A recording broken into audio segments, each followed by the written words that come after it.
ఇప్పుడు ఇక్కడ కేటీఆర్ అయితే ఈ మాట అనడం నాకైతే నచ్చలేదు. ఇన్ని రోజులు ఆయన అన్న ప్రతి మాటను సమర్థిస్తూ వచ్చినాం. ఎందుకంటే ప్రతిదీ కూడా ప్రజల కోసం మాట్లాడినట్టు అనిపించింది. ఇక్కడ మాత్రం ఇది మళ్ళీ అహంకార ధోరణి కనిపిస్తూ ఉంది.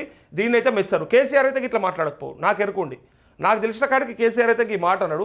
మళ్ళీ వెనక్కి తీసుకుంటాము అంటే ఇట్లా లెక్క పెట్టాలంటే మరిగా వాళ్ళు చేసిన వీళ్ళు ఖరాబ్ చేసుకుంటా, వీళ్ళు చేసిన వాళ్ళు ఖరాబ్ చేసుకుంటా ఎవరిని ముందర పడగొడుతురు, మీరు ఎవరిని ఖరాబ్ చేస్తున్నారు అనేది డైరెక్ట్గా నాయకులను అడుగుతా ఉన్నాను నేను. ఈ పార్టీ ఆ పార్టీ అని కాదు.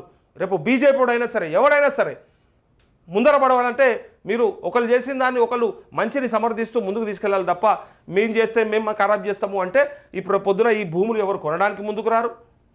పైగా అభివృద్ధి ఆగిపోతుంది, ప్రజలకు నష్టం అవుతుంది. ఇంకేమున్నది, దీని ద్వారా నష్టం ఎవరికి అవుతుంది అనేది నా బాధగా. అంతే. మీరు పార్టీలుగా ఎన్నెన్నో మాట్లాడుకోవచ్చు, ఎన్నెన్నో కొట్లాడుకోవచ్చు. ప్రజలను నష్టం చేయకుండ్రి మీ రాజకీయాల కోసానికి, మీ పదవుల కోసానికి. అయితే ఏమంటాడు మళ్ళా 400 ఎకరాల్లో ఈకో పార్క్. ఓకే, ఇది బ్రహ్మాండం. ఈకో పార్క్ ఆన్నే ఏర్పాటు చేయాలి, ఇంకా మత్తుకున్నాయి భూములు చేయాలంటే. ఇప్పుడు అందరి కోరిక ఉన్నది అని చెప్పి మనం అనుడు కాదు. మనం అమ్మినప్పుడు మనం ఎక్కడ పోయినాము? మనం చేస్తే ఒకటి, అవతలోడు చేస్తే ఇంకోటి అంటే ఎట్లా? మనం అమ్మలేదా భూములు? మనం ఎప్పుడు వేయలేదా కమిటీలు? దాని ద్వారా ఎన్ని భూములు వేలం పెట్టినాం, ఎన్ని భూములు అమ్మినాం, ఎన్ని వేల కోట్ల రూపాయలు మనం ఆనాడు ప్రజల అవసరాల కోసం తీసుకొచ్చినాం. ఇలా ఆయన కూడా అదే చేస్తూ ఉంటే మనం వద్దంటే ఎట్లా?